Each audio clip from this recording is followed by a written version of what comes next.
सत श्री अकाल प्यारे बच्चों, आप सब का मेरे YouTube channel classes with Paramjit Kaur ते स्वागत है। बच्चों अज असी जो करन जा रहे हैं वो है जी English general English +2 class Punjab school education board. Poem है राजे father returning home written by Dilip Chitre. जिदा बच्चे ਜਿਹੜਾ ਪੋਇਮ ਦਾ ਹੈਡਿੰਗ ਹੈ ਉਹ ਤੋਂ ਹੀ ਹੋ ਰਿਹਾ ਫਾਦਰ ਰਿਟਰਨਿੰਗ ਹੋਮ ਕਿ ਪਿਤਾ ਜਦੋਂ ਘਰ ਵਾਪਸ ਆ ਰਿਹਾ ਉਹਦੇ ਬਾਰੇ ਦੇ ਵਿੱਚ ਹੈ। ਇਸ ਪੋਇਮ ਦੇ ਵਿੱਚ ਕੀ ਹੈ ਬੱਚੇ ਜੋ ਸ਼ੋ ਕੀਤਾ ਪੋਇਟ ਨੇ, in this poem we see that everyone is in hurry and bury ਹੁੰਦਾ ਜਲਦੀ ਦੇ ਵਿੱਚ ਹੈ, ਤੇਜ਼ੀ ਦੇ ਵਿੱਚ ਹੈ ਔਰ ਚਿੰਤਾ ਦੇ ਵਿੱਚ ਡੁੱਬਿਆ ਹੋਇਆ। nobody has the time to take interest in others, ਦੂਸਰੇ ਨਾਲ ਕਿਸੇ ਨੂੰ ਕੋਈ ਮਤਲਬ ਨਹੀਂ ਹੈ। especially the old senior citizen in society, ਜਿਹੜੇ ਬਜ਼ੁਰਗ ਲੋਕ ਨੇ ਉਹਨਾਂ ਵੱਲ ਕੋਈ ਬਹੁਤਾ ਧਿਆਨ ਨਹੀਂ ਦੇ ਰਿਹਾ ਕਿ ਉਹ ਨੇ ਜਿਹੜੇ ਅੱਖੋਂ ਪਰੋਖੇ ਹੋ ਰਹੇ ਨੇ ਬਜ਼ੁਰਗ ਹੈ ਜਿਹੜੇ ਸਾਡੇ ਤਾਂ ਉਹ ਇਕੱਲਾਪਣ ਮਹਿਸੂਸ ਕਰ ਰਹੇ ਨੇ। ਇਸ ਪੋਇੰਟ ਦੇ ਵਿੱਚ ਬੱਚੇ ਜਦੋਂ ਅਸੀਂ ਪੜਾਂਗੇ ਦੇਖਾਂਗੇ ਕਿ ਜਿਹੜਾ ਫਾਦਰ ਹੈ ਉਹ ਜਦੋਂ ਵਾਪਸ ਆ ਰਿਹਾ ਕੰਮ ਕਰਦਾ ਜੌਬ ਤੇ ਜਾਂਦਾ ਹੈ, ਟ੍ਰੇਨ ਦੇ ਵਿੱਚ ਹਰ ਰੋਜ਼ ਜਾਂਦਾ ਹੈ। ਟ੍ਰੇਨ ਦੇ ਵਿੱਚ ਜਿਵੇਂ ਅਸੀਂ ਦੇਖਦੇ ਹਾਂ ਕਿ ਬਹੁਤ ਜ਼ਿਆਦਾ ਰਸ਼ ਹੁੰਦਾ ਹੈ, ठीक है, पर उन्हें रश दे विच भी कोई भी एक दूजे नाल गल नहीं करता, बिल्कुल चुपचाप रहिंदे ने। ठीक है, तो उस तरह वापस आउंदा है, वापस आके घरे आके भी किसी नाल कोई बहुती गलबात नहीं हुंदी क्योंकि बच्चे है जिहड़े वो अपने आप दे विच बिजी है सारे, तो बजुर्गां दे नाल कोई गल ही नहीं करता। ठीक है, वो इकल्लेपन नूं इस पॉइंट दे विच बच्चे शो कीता पोएट ने। जिवें घरां दे विच भी अजकल देखदे कि सारिआं दे हत्थां दे विच मोबाइल है ना, पेरेंट्स के लिए टाइम नहीं है, पेरेंट्स भी अलग अपने फोन से लगे होंगे, बच्चे अलग लगे होंगे ने, दादा दादी ने जिहड़े बजुर्ग लोग ने उन्हां कोल बैठ के कोई गल नहीं करता। तो उन्हां दी इस पॉइंट दे विच है जिहड़ा पोइट ने अपने फादर बारे दस्सिआ कि उहदा फादर है जदों आउंदा है घर वापस तो उहदा घर आके किदां दा रूटीन है, डेली दा रूटीन है। एक तरह नाल मशीनी जिंदगी बन गई है साडी, किसी नाल गल करन दा टाइम नहीं है। ठीक है, अपने पिता की पिक्चर शो करके साडे सामने जो सोसाइटी दे विच हो रहा है ਉਹਦੇ बारे च दस्सिआ बच्चे। पढ़ते हैं जी पोइम असीं ये father returning home. Introduction to the poem. Man's estrangement from the man-made world is the theme of this poem. In this world full of hurry and worry, nobody has the time to take interest in others, especially the old senior citizen in the city. ਕੀ ਲਿਖਦਾ poet ਕਿ ਜਿਹੜਾ ਮਨੁੱਖ ਹੈ ਇੱਕ ਦੂਜੇ ਤੋਂ ਦੂਰ ਹੋ ਰਿਹਾ, ਜਿਹੜਾ ਇਹ ਮੈਨ ਮੇਡ ਵਰਲਡ ਬਣਾ ਰਿਹਾ, ਸੰਸਾਰ ਹੈ ਜਿਹੜਾ ਮਨੁੱਖ ਦਾ ਬਣਾਇਆ ਹੋਇਆ, ਉਹਦੇ 'ਚ ਇੱਕ ਮਨੁੱਖ ਤੋਂ ਦੂਜੇ ਮਨੁੱਖ ਦੀ ਦੂਰੀ ਬਾਰੇ ਦੱਸਿਆ। ਇਹ ਪੋਇੰਟ ਦਾ ਥੀਮ ਹੈ। ਔਰ ਜਿਹੜਾ ਇਹ ਸੰਸਾਰ ਹੈ ਫੁੱਲ ਆਫ ਜਲਦੀ ਦੇ ਵਿੱਚ ਹੈ, ਕਾਲ ਦੇ ਵਿੱਚ ਹੈ, ਸਾਰੇ ਲੋਕ ਚਿੰਤਾ ਦੇ ਵਿੱਚ ਡੁੱਬੇ ਹੋਏ ਨੇ, ਕਿਸੇ ਕੋਲ ਕੋਈ ਟਾਈਮ ਨਹੀਂ ਸੋਸਾਇਟੀ ਦੇ ਵਿੱਚ ਇੱਕ ਦੂਜੇ ਨਾਲ ਸਪੈਂਡ ਕਰਨ ਦਾ। This poem has been taken from Dalip Chitre's collection of poems Traveling in a Case. Dalip ਚਿਤਰੇ ਦੀ ਬੱਚੇ ਇੱਕ ਬੁੱਕ ਹੈਗੀ travelling in a case, book ਦਾ ਨਾਮ ਹੈ, ਉਹਦੇ ਵਿੱਚੋਂ ਇਹ ਪੋਇਮ ਲਿਖੀ ਗਿਆ ਸੀ। It gives us the picture of a sad old man who travels to work by a local train every day. He does not feel comfortable or at home in his environment. He is lonely even in a crowd. His isolation is seen in his inability to have dialogue with his family or friends. ਕੀ ਸੀਗਾ ਕਿ ਉਹ ਭੀੜ ਭਾੜ ਵਾਲੀ ਜਗ੍ਹਾ ਤੇ train ਦੇ through ਸਫ਼ਰ ਵੀ ਕਰਦਾ ਹੈ ਪਰ ਉੱਥੇ ਵੀ ਕਿਸੇ ਨਾਲ ਕੋਈ ਗੱਲ ਨਹੀਂ ਕਰਦਾ। ਘਰ ਦੇ ਵਿੱਚ ਵੀ ਉਹਦੇ ਫੈਮਿਲੀ ਮੈਂਬਰਸ ਹੈਗੇ ਨੇ ਜਾਂ ਫਰੈਂਡਸ ਹੈਗੇ ਨੇ ਤੇ ਉਹਨਾਂ ਨਾਲ ਵੀ ਕੋਈ ਉਹਦਾ ਡਾਇਲੌਗ ਸਾਂਝਾ ਨਹੀਂ ਹੁੰਦਾ, ਕੋਈ ਗੱਲਬਾਤ ਨਹੀਂ ਹੁੰਦੀ। ਹੀ ਫੀਲਸ ਅਨਈਜ਼ੀ ਇਨ ਹਿਸ ਪ੍ਰੈਜ਼ੈਂਟ, ਜਿਹੜੀ ਉਹਦਾ ਹੁਣ ਪ੍ਰੈਜ਼ੈਂਟ ਚੱਲ ਰਿਹਾ ਉਹਦੇ ਵਿੱਚ ਕੀ ਆ ਉਹ ਅਨਈਜ਼ੀ ਫੀਲ ਕਰ ਰਿਹਾ, ਕੰਫਰਟ ਨਹੀਂ ਫੀਲ ਕਰ ਰਿਹਾ। So the old man enters into the distant world of the past or into the world of his own dreams. ਇਸ ਕਰਕੇ ਜਿਹੜਾ ਓਲਡ ਮੈਨ ਹੈ ਉਹ ਕੀ ਹੈ ਡਿਸਟੈਂਟ ਵਰਡ, ਮਤਲਬ ਕਿਤੇ ਦੂਰ ਬਚਪਨ ਦੀਆਂ ਯਾਦਾਂ ਦੇ ਵਿੱਚ ਖੋਇਆ ਹੋਇਆ ਤੇ ਜਾਂ ਆਪਣੇ ਹੀ ਸੁਪਨੇ ਦੇਖ ਰਿਹਾ ਹੈ। This poem deals with the theme of modern man's alienation in a complex urban world. ਇਸ ਪੋਇਮ ਦੇ ਵਿੱਚ ਬੱਚੇ ਕੀ ਦੱਸਿਆ, ਕੀ ਥੀਮ ਹੈ ਇਸ ਪੋਇਮ ਦਾ ਕਿ ਜਿਹੜਾ ਅੱਜ ਕੱਲ੍ਹ ਦਾ ਮਨੁੱਖ ਹੈ ਉਹ ਕਿੰਨਾ ਇਕੱਲੇਪਣ ਦਾ ਸ਼ਿਕਾਰ ਹੋ ਚੁੱਕਿਆ ਹੈ, ਜਿਹੜਾ ਕਿ ਅੱਜ ਦਾ ਸ਼ਹਿਰੀ ਸੰਸਾਰ ਹੈ। ਹਾਂਜੀ, ਪੋਇਮ ਹੈ ਬੱਚੇ। My father travels on the late evening train, standing among Silent commuters in the yellow light. Subverb slide past his unseeing eyes. His shirt and pants are soggy, and his black raincoat stained with mud, and his bag stuffed with books. कि ये कहता है मेरा पिता travel करता है late evening ਸ਼ਾਮ ਨੂੰ ਦੇਰ ਰਾਤ ਮਤਲਬ ਸ਼ਾਮ ਹੋਈ ਹੁੰਦੀ ਹੈ ਦੇਰ ਤਾਂ ਉਦੋਂ ਟ੍ਰੇਨ ਦੇ ਵਿੱਚ ਉਹ ਆਉਂਦਾ ਹੈ ਔਰ ਕੀ ਹੈ ਸਟੈਂਡਿੰਗ ਅਮੰਗ ਸਾਈਲੈਂਟ ਕਮਿਊਟਰਸ ਮਤਲਬ ਜਿਹੜੇ ਰੋਜ਼ ਸਫ਼ਰ ਕਰਨ ਵਾਲੇ ਨੇ ਰੋਜ਼ ਜਿਹੜੇ ਸਫ਼ਰ ਕਰਦੇ ਨੇ ਉਹਦੇ ਨਾਲ ਕਿ ਉਹਨਾਂ ਨਾਲ ਤਾਂ ਉਹਦੀ ਗੱਲਬਾਤ ਕੋਈ ਸਾਂਝੀ ਹੋਣੀ ਚਾਹੀਦੀ ਹੈ ਪਰ ਨਹੀਂ ਬਿਲਕੁਲ ਚੁੱਪਚਾਪ ਖੜਾ ਹੋਇਆ ਇਨ ਦਾ ਯੈਲੋ ਲਾਈਟ ਪੀਲੇ ਰੰਗ ਦੀ ਮੱਧਮ ਜੀ ਰੋਸ਼ਨੀ ਹੈ ਸਬਵਰਬ ਸਲਾਈਡ ਔਰ ਪਿੱਛੇ ਛੱਡਦੀ ਹੋਈ ਜਿਹੜੇ ਉੱਥੋਂ ਦੀ ਮਤਲਬ ਟ੍ਰੇਨ ਹੈ ਤੇਜ਼ੀ ਨਾਲ ਲੰਘਦੀ ਹੈ ਔਰ ਪਿੱਛੇ ਛੱਡਦੀ ਹੋਈ ਸਾਰੀਆਂ ਜਿਹੜੀਆਂ ਅਨਸੀਇੰਗ ਆਈਜ਼ ਜਿਨ੍ਹਾਂ ਦੇ ਵੱਲ ਕੋਈ ਧਿਆਨ ਨਹੀਂ ਦਿੰਦਾ ਉਹ ਚੁੱਪਚਾਪ ਖੜਾ ਹੈ ਕਿਸੇ ਦਾ ਕੋਈ ਧਿਆਨ ਨਹੀਂ ਉਹਨਾਂ ਵੱਲ ਔਰ ਉਹਦੀ ਸ਼ਰਟ ਤੇ ਜਿਹੜੀ ਪੈਂਟ ਹੈ ਉਹ ਸੌਗੀ ਹੋ ਚੁੱਕੀਆਂ ਸੌਗੀ ਦਾ ਮਤਲਬ ਭਿੱਜੀਆਂ ਹੋਈਆਂ ਨੇ ਗਿੱਲੀਆਂ ਨੇ ਐਂਡ ਹਿਸ ਬਲੈਕ ਰੇਨਕੋਟ ਤੇ ਉਹਨੇ ਬਲੈਕ ਰੰਗ ਦਾ ਰੇਨਕੋਟ ਪਾਇਆ ਹੋਇਆ ਸਟੇਨਡ ਵਿਦ ਮਡ ਜਿਹੜਾ ਕਿ ਚਿੱਕੜ ਦੇ ਨਾਲ ਸਟੇਨ ਪੈ ਚੁੱਕਿਆ ਉਹ ਤੇ ਧੱਬੇ ਪਏ ਹੋਏ ਚਿੱਕੜ ਦੇ ਕਾਲੇ ਰੇਨਕੋਟ ਦੇ ਉੱਪਰ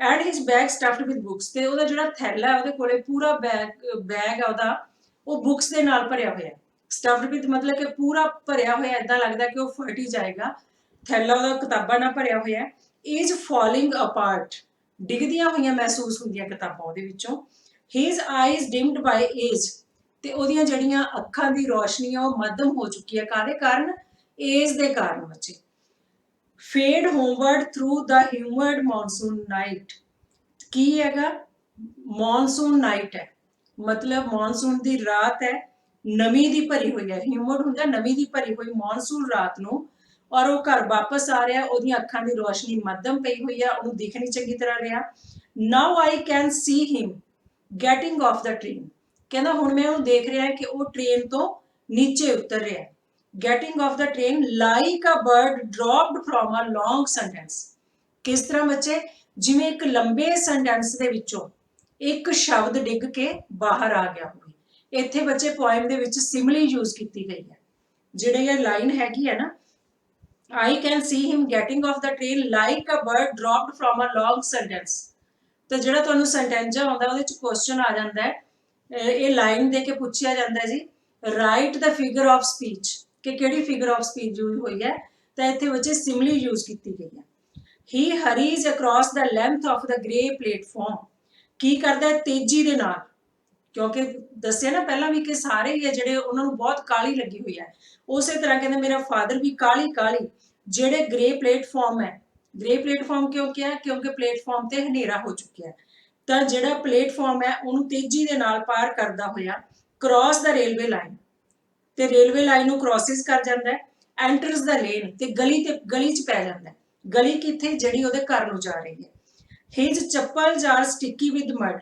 ਜਿਹੜੀਆਂ ਉਹਨੇ ਚੱਪਲਾਂ ਪਾਈਆਂ ਹੋਈਆਂ ਨੇ ਉਹ ਕੀ ਹੋ ਰਹੀਆਂ ਨੇ ਚਿੱਕੜ ਦੇ ਵਿੱਚ ਸਟਿੱਕੀ ਹੋ ਰਹੀਆਂ ਮਤਲਬ ਚਿੱਕੜ 'ਚ ਧਸ ਰਹੀਆਂ ਨੇ ਬਟ ਹੀ ਹਰੀਜ਼ ਔਨਵਰਡ ਪਰ ਉਹ ਕੀ ਹੈ ਤੇਜ਼ੀ ਦੇ ਨਾਲ ਅੱਗੇ ਵਧ ਰਿਹਾ home again I see him drinking weak tea eating a stale chapati reading a book or ਕਹਿੰਦਾ ਹੁਣ ਘਰ ਪਹੁੰਚ ਗਿਆ ਉਹ ਘਰ ਦੇ ਵਿੱਚ ਮੈਂ ਕੀ ਦੇਖਦਾ ਕਿ ਉਹ ਉਦਾਸੀ ਦੇ ਨਾਲ ਵੀਕ ਟੀ ਦਾ ਮਤਲਬ ਉਦਾਸ ਜਿਹੇ ਚਿਹਰੇ ਦੇ ਨਾਲ ਚਾਹ ਪੀ ਰਿਹਾ ਤੇ ਨਾਲ ਕੀ ਖਾ ਰਿਹਾ ਈਟਿੰਗ ਅ ਸਟੇਲ ਚਪਾਤੀ ਬਾਸੀ ਰੋਟੀ ਬੇਹੀ ਰੋਟੀ ਜਿਹੜੀ ਪਈ ਹੈ ਰੀਡਿੰਗ ਅ ਬੁੱਕ ਤੇ ਨਾਲ ਇੱਕ ਬੁੱਕ ਪੜ੍ਹ ਰਿਹਾ ਘਰ ਦੇ ਵਿੱਚ ਜਦੋਂ ਪਹੁੰਚਿਆ ਮਤਲਬ ਘਰ ਦੇ ਵਿੱਚ ਵੀ ਕੋਈ ਉਹਦੇ ਨਾਲ ਗੱਲ ਨਹੀਂ ਕਰਦਾ ਤੇ ਉਹ ਆਪਣਾ ਹੀ ਬਸ ਸੰਸਾਰ ਦੇ ਵਿੱਚ ਜਿਵੇਂ ਕਹਿੰਦੇ ਹੁੰਦੇ ਆ ਗੁਆਚਿਆ ਹੋਇਆ ਕਿਤਾਬ ਲੈ ਕੇ ਬਹਿ ਜਾਂਦਾ ਕਿਤਾਬ ਦਾ ਆਸਰਾ ਲੈ ਰਿਹਾ he goes into the toilet to contemplate man's estrangement from a man-made world ਕੀ ਹੈ ਕਹਿੰਦਾ ਫਿਰ ਉਹ ਕਿੱਥੇ ਜਾਂਦਾ ਟਾਇਲਟ 'ਚ ਜਾਂਦਾ ਬਾਥਰੂਮ 'ਚ ਜਾਂਦਾ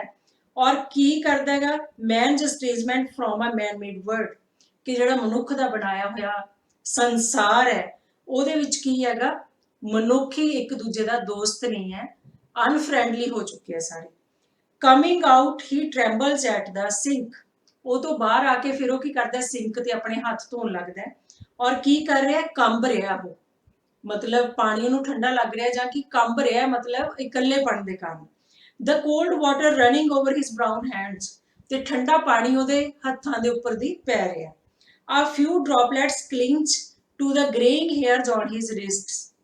रिस्ट मतलब ਉਹਦੀ ਕਲਾਈ ਦੇ ਉੱਪਰ ਜਿਹੜੇ ਵਾਲ ਨੇ, ਹੇਅਰ ਨੇ, ਚਿੱਟੇ ਹੋ ਚੁੱਕੇ ਨੇ, ਉਹਦੇ ਉੱਪਰ ਪਾਣੀ ਦੀਆਂ ਜਿਹੜੀਆਂ ਬੂੰਦਾਂ ਨੇ, ਡ੍ਰੌਪਲੈਟਸ ਹੁੰਦਾ ਪਾਣੀ ਦੀਆਂ ਬੂੰਦਾਂ, ਉਹ ਕਿੱਦਾਂ ਚਮਕ ਰਹੀਆਂ ਨੇ ਉਹਦੇ ਉੱਪਰ, ਜਿਹੜੇ ਵਾਲਾਂ ਦੇ ਉੱਪਰ ਪਈਆਂ ਨੇ ਪਾਣੀ ਦੀਆਂ ਬੂੰਦਾਂ ਤੇ ਉਹ ਚਮਕ ਰਹੀਆਂ ਨੇ। His sullen children have often refused to share।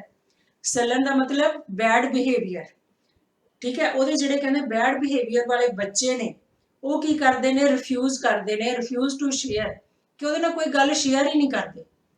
Jokes and secrets with him, ਨਾ ਕੋਈ ਉਹਦੇ ਨਾਲ ਮਜ਼ਾਕ ਸ਼ੇਅਰ ਕਰਦਾ ਤੇ ਨਾ ਹੀ ਕੋਈ ਸੀਕ੍ਰੇਟਸ ਸ਼ੇਅਰ ਕਰਦਾ ਕਿ ਘਰ ਦੇ ਵਿੱਚ ਕੀ ਚੱਲ ਰਿਹਾ ਉਹ ਵੀ ਉਹਨੂੰ ਕੋਈ ਨਹੀਂ ਦੱਸਿਆ ਜਾ ਰਿਹਾ, ਕਿ ਕੀ ਭੇਦ ਨੇ ਉਹ ਵੀ ਨਹੀਂ ਦੱਸੇ ਜਾ ਰਹੇ, ਤੇ ਨਾ ਕੋਈ ਉਹਦੇ ਨਾਲ ਹਾਸਾ ਮਜ਼ਾਕ ਹੀ ਕਰਦਾ। He will now go to sleep, ਕੀ ਹੈ ਕਹਿੰਦਾ ਹੁਣ ਉਹ ਸੌਣ ਲਈ ਚਲਿਆ ਜਾਏਗਾ, ਰਾਤ ਹੋ ਗਈ ਤਾਂ ਸੌਣ ਲਈ ਜਾਏਗਾ। Listening to the static on the radio, dreaming of his ancestors and grandchildren, thinking of nomads entering a subcontinent through a narrow pass। ਕਹਿੰਦਾ ਉਹ ਸੌਣ ਲਈ ਚਲਿਆ ਜਾਏਗਾ ਔਰ ਕੀ ਕਰੂਗਾ, ਰੇਡੀਓ ਤੇ ਮਿਊਜ਼ਿਕ ਸੁਣੇਗਾ। ਸਟੈਟਿਕ ਦਾ ਮਤਲਬ ਜਿਹੜਾ ਦੂਸਰਿਆਂ ਨੂੰ ਕੋਈ ਡਿਸਟਰਬ ਨਾ ਕਰੇ, noise and other effects that disturb the radio or television signals। ਠੀਕ ਹੈ, ਸਟੈਟਿਕ ਮਤਲਬ ਜਿਹੜੀ ਧੀਮੀ ਜਿਹੀ ਆਵਾਜ਼ ਦੇ ਵਿੱਚ ਰੇਡੀਓ ਉਹਦਾ ਚੱਲੇਗਾ ਔਰ ਉਹ ਸੁਣਦਾ ਰਹੇਗਾ। ਡ੍ਰੀਮਿੰਗ ਆਫ ਹਿਸ ਐਂਸੈਸਟਰਸ, ਕਿਹਦੇ ਸੁਪਨੇ ਲੈ ਰਿਹਾ, ਕਿਹਦੇ ਵਿੱਚ ਗੁਆਚਿਆ ਹੋਇਆ, ਆਪਣੇ ਜਿਹੜੇ ਪੂਰਵਜ ਨੇ, ਆਪਣੇ ਫਾਦਰ ਜਾਂ ਫੋਰ ਫਾਦਰਸ ਨੇ, ਜਿਹੜੇ ਦਾਦੇ ਪੜਦਾਦੇ, ਉਹਨਾਂ ਦੇ ਜਿਵੇਂ ਉਹ ਸੁਪਨੇ ਲੈ ਰਿਹਾ ਹੋਵੇ। ਐਂਡ ਗ੍ਰੈਂਡ ਚਿਲਡਰਨ, ਤੇ ਆਪਣੇ ਪੋਤੇ ਪੋਤੀਆਂ ਬਾਰੇ ਸੋਚ ਰਿਹਾ। ਥਿੰਕਿੰਗ ਆਫ ਨਮੈਡਸ, ਨਮੈਡਸ ਹੁੰਦੇ ਆ ਬੱਚੇ ਖਾਨਾ ਬਦੋਸ਼, ਜਿਨ੍ਹਾਂ ਨੂੰ ਕਹਿ ਦਿੰਦੇ ਨੇ, ਜਿਵੇਂ ਗੱਡੀਆਂ ਵਾਲੇ ਹੁੰਦੇ ਆ, ਜਿਹੜੇ ਇੱਕ ਜਗ੍ਹਾ ਤੋਂ ਦੂਜੇ ਜਗ੍ਹਾ ਤੇ ਗੱਡੀਆਂ ਦੇ ਨਾਲ ਆਪਣੇ ਘੁੰਮਦੇ ਆ, ਗੱਡੀਆਂ ਵਾਲਿਆਂ ਨੂੰ ਨਮੈਡਸ ਕਹਿੰਦੇ ਆ। ਕਹਿੰਦੇ ਜਾਂ ਉਹਨਾਂ ਬਾਰੇ ਸੋਚ ਰਿਹਾ ਹੋਏਗਾ, ਗੱਡੀਆਂ ਵਾਲਿਆਂ ਬਾਰੇ, ਜਿਹੜੇ ਆਪਣੇ ਪਸ਼ੂਆਂ ਦੇ ਨਾਲ ਇੱਧਰ ਉੱਧਰ ਘੁੰਮਦੇ ਇੱਕ ਜਗ੍ਹਾ ਤੋਂ ਦੂਜੀ ਜਗ੍ਹਾ ਤੇ। ਐਂਟਰਿੰਗ ਅ ਸਬ ਕੰਟੀਨੈਂਟ ਥਰੂ ਅ ਨੈਰੋ ਪਾਸ, ਜਿਵੇਂ ਉਹ ਇੱਕ ਤੰਗ ਗਲੀ ਦੇ ਵਿੱਚੋਂ, ਨੈਰੋ ਹੁੰਦਾ ਤੰਗ ਔਰ ਪਾਸ ਰਸਤਾ, ਤੰਗ ਰਸਤੇ ਦੇ ਵਿੱਚੋਂ ਨਿਕਲ ਕੇ ਇੱਕ ਹੋਰ ਜਿਹੜਾ ਮਹਾਂਦੀਪ ਆ ਉਹਦੇ ਵਿੱਚ ਪ੍ਰਵੇਸ਼ ਕਰ ਰਹੇ ਹੋਣ। ਇਹ ਬੱਚੇ ਇੰਨੇ ਹੀ ਸੀ ਪੁਆਇੰਟ। ਤਾਂ ਇਹਦੇ ਵਿੱਚ ਪੁਆਇੰਟ ਦੇ ਵਿੱਚ ਤੁਸੀਂ ਦੇਖਿਆ ਕਿ ਕਿਵੇਂ ਇੱਕ ਫਾਦਰ ਹੈ ਜਿਹੜਾ ਉਹ ਇਕੱਲਾਪਣ ਮਹਿਸੂਸ ਕਰ ਰਿਹਾ। ਸੋ ਬੱਚੋ ਇਸ ਪੁਆਇੰਟ ਤੋਂ ਸਾਨੂੰ ਵੀ ਕੀ ਸਿੱਖਿਆ ਮਿਲਦੀ ਹੈ, ਕੀ ਐਜੂਕੇਸ਼ਨ ਲੈਣੀ ਚਾਹੀਦੀ ਹੈ, ਮੋਰਲ ਵੈਲਿਊਜ਼ ਸਾਨੂੰ, ਕਿ ਸਾਨੂੰ ਜਿਹੜੇ ਸਾਡੇ ਦਾਦਾ ਦਾਦੀ ਹੈ ਉਹਨਾਂ ਦੇ ਨਾਲ ਟਾਈਮ ਸਪੈਂਡ ਕਰਨਾ ਚਾਹੀਦਾ ਜ਼ਰੂਰ, ਤੇ ਉਹ ਵੀ ਚਾਹੁੰਦੇ ਆ ਕਿ ਸਾਡੇ ਨਾਲ ਹਾਸਾ ਮਜ਼ਾਕ ਕਰਿਆ ਜਾਵੇ, ਹੈ ਨਾ, ਤੇ ਉਹਨਾਂ ਦੇ ਨਾਲ ਸਾਨੂੰ ਖੇਡਣਾ ਚਾਹੀਦਾ। ਥੋੜਾ ਬਹੁਤਾ ਟਾਈਮ ਪੂਰੇ ਦਿਨ ਦੇ ਵਿੱਚੋਂ 10-15 ਮਿੰਟ ਵੀ ਜੇ ਅਸੀਂ ਉਹਨਾਂ ਲਈ ਕੱਢ ਲੈਂਦੇ ਆ ਤਾਂ ਉਹਨਾਂ ਲਈ ਉਹ ਸਭ ਤੋਂ ਵੱਧ ਖੁਸ਼ੀ ਦਾ ਟਾਈਮ ਹੁੰਦਾ। ਸੋ ਬੱਚੇ ਜ਼ਰੂਰ ਆਪਣੇ ਪੇਰੈਂਟਸ ਦੇ ਨਾਲ, ਗ੍ਰੈਂਡ ਪੇਰੈਂਟਸ ਦੇ ਨਾਲ ਟਾਈਮ ਸਪੈਂਡ ਕਰਿਆ ਕਰੋ ਤਾਂ ਕਿ ਉਹਨਾਂ ਨੂੰ ਇਕੱਲਾਪਣ ਮਹਿਸੂਸ ਨਾ ਹੋਵੇ। ਸੋ ਬੱਚੇ ਇਹਦਾ ਜਿਹੜਾ ਸੈਂਟਰਲ ਆਈਡੀਆ ਹੈ, ਜੋ ਅਸੀਂ ਪਹਿਲਾਂ ਸਾਰਾ ਮੈਂ ਤੁਹਾਨੂੰ ਦੱਸਿਆ ਕਿ ਇਸ ਪੁਆਇੰਟ ਦੇ ਵਿੱਚ ਕੀ ਆਈਡੀਆ ਹੈ, ਕੀ ਥੀਮ ਹੈ ਪੁਆਇੰਟ ਦਾ, ਉਹ ਸਾਰਾ ਸੈਂਟਰਲ ਆਈਡੀਆ ਦੇ ਵਿੱਚ ਅਸੀਂ ਲਿਖਾਂਗੇ। ਉਸ ਤੋਂ ਬਿਨਾਂ ਜਿਹੜੇ ਸੈਂਟੈਂਸਸ ਹੈ ਬੱਚੇ ਦਿੱਤਾ ਹੋਇਆ ਜੀ ਇੱਥੇ, ਬਹੁਤ ਇੰਪੋਰਟੈਂਟ ਹੈ ਇਹ। His eyes dimmed by age, fade homeward through the humid monsoon night, now I can see him getting off the train, like a bird dropped from a long sentence, he hurries across the length of the great platform, crosses the railway line, enters the lane। very important passage ਹੈ ਬੱਚੇ, ਇਹਦਾ ਜ਼ਰੂਰ ਕਰ ਲਿਓ ਜੀ। ਇਹ ਪਹਿਲਾ question ਉਹੀ ਆਉਂਦਾ, name the poet and the poem. ਜੇ ਪੋਇਮ ਬੱਚੇ ਤੁਸੀਂ ਪੂਰੀ ਪੜ੍ਹੀ ਹੁੰਦੀ ਹੈ ਤਾਂ ਤੁਹਾਨੂੰ ਉਦੋਂ ਹੀ ਪਤਾ ਲੱਗ ਜਾਂਦਾ ਹੈ ਕਿਹੜੀ ਪੋਇਮ ਦਾ ਪੈਰਾ ਹੈ। ਉਸ ਤੋਂ ਬਾਅਦ ਬੱਚੇ ਜਿਹੜਾ ਇਹ ਵਾਲਾ ਕੁਐਸਚਨ ਹੈ, write 2 reasons for father's eyes being dimmed, ਕਿ ਉਹਦੀ ਅੱਖਾਂ ਦੀ ਰੋਸ਼ਨੀ ਮੱਧਮ ਕਿਉਂ ਹੋ ਗਈ ਸੀ। ਫਸਟ ਤਾਂ ਏਜ ਦਾ ਕਾਰਨ ਸੀ, ਦੂਸਰਾ ਕੀ ਸੀਗਾ, because it is the time of night, monsoon night the time ਸੀਗਾ, ਉਹਦੇ ਕਰਕੇ ਵੀ ਉਹਨੂੰ ਘੱਟ ਦਿਖ ਰਿਹਾ ਸੀਗਾ। ਦੂਸਰਾ ਉਹਦਾ ਡਿਮਡ ਬਾਈ ਏਜ ਸੀ। ਉਸ ਤੋਂ ਬਾਅਦ ਹੈਗਾ ਜੀ, where does father go after getting off the train, train ਤੋਂ ਉਤਰਨ ਤੋਂ ਬਾਅਦ ਫਾਦਰ ਕਿੱਥੇ ਗਿਆ ਸੀ। ਉਹ ਲਾਈਨ ਸੀ ਬੱਚੇ, he hurries across the length of the grey platform, he enters the lane, ਇਹ ਵਾਲਾ ਆਂਸਰ ਆਏਗਾ। ਔਰ ਇੱਕ ਫਿਗਰ ਆਫ ਸਪੀਚ ਵਾਲਾ ਤੁਹਾਨੂੰ ਪਹਿਲਾਂ ਹੀ ਦੱਸਤਾ ਮੈਂ ਆਲਰੇਡੀ, ਫਿਗਰ ਆਫ ਸਪੀਚ ਇਹਦੇ ਚ ਸਿਮਿਲੀ ਯੂਜ਼ ਹੋਈ ਹੈ ਜੀ। ਹਾਂਜੀ ਬੱਚੇ, ਇਹ ਸੀ ਪੁਆਇੰਟ। ਉਮੀਦ ਹੈ ਕਿ ਤੁਹਾਨੂੰ ਇਹ ਸਾਰੀ ਸਮਝ ਆ ਗਈ ਹੋਏਗੀ ਤੇ ਤੁਸੀਂ ਇਹਦਾ ਜਿਹੜਾ ਸੈਂਟਰਲ ਆਈਡੀਆ ਐਂਡ ਸੈਂਟੈਂਸਾ ਜੋ ਕਰ ਸਕੋਗੇ ਬੱਚੇ। ਧੰਨਵਾਦ ਜੀ। ਚੈਨਲ ਨੂੰ ਸਬਸਕ੍ਰਾਈਬ ਕਰਨਾ ਬੱਚੇ, ਵੱਧ ਤੋਂ ਵੱਧ ਸ਼ੇਅਰ ਕਰਿਆ ਕਰੋ ਬੱਚੇ, ਲਾਈਕ ਤੇ ਕਮੈਂਟ ਜ਼ਰੂਰ ਕਰਿਆ ਕਰੋ ਜੀ, ਤਾਂ ਕਿ ਮੈਨੂੰ ਵੀ ਪਤਾ ਲੱਗਦਾ ਰਹਿੰਦਾ ਹੈ ਕਿ ਤੁਹਾਨੂੰ ਕਿੰਨੀ ਕੁ ਸਮਝ ਆਈ ਹੈ। ਠੀਕ ਹੈ ਬੱਚੇ, ਧੰਨਵਾਦ ਪਿਆਰੇ ਬੱਚਿਓ।